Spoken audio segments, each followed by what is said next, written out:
we are looking at a moment in history.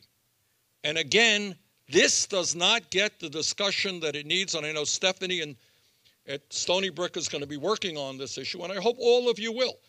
We have got to bring out on the table what income and wealth inequality means to this country, not vague terms. As a nation, are we satisfied with the reality that today the top 1/10 of 1%, not 1%, 1/10 of 1% owns almost as much wealth as the bottom 90%? The Health, Education, Labor, and Pensions Committee, where he is fought. Are we satisfied that in the last 4 decades there has been a massive shift of wealth from the middle class to the top 1%? Are we satisfied? And nobody talks about this. You have to talk about it.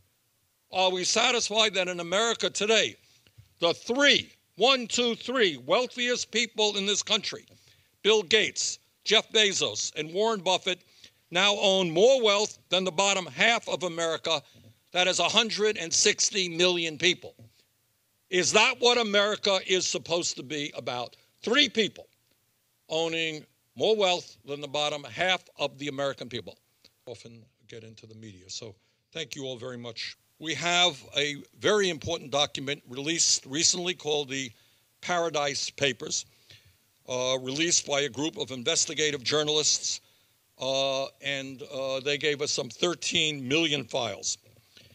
And these documents kind of describe in detail just how bad the situation is. And they tell us how political leaders, not just in the United States but around the world, billionaires, multinational corporations, Wall Street, and other wealthy and powerful people are becoming far wealthier by shifting their profits offshore to avoid paying taxes at the same time that ordinary Americans are struggling to put food on the table, to pay for health care, etc.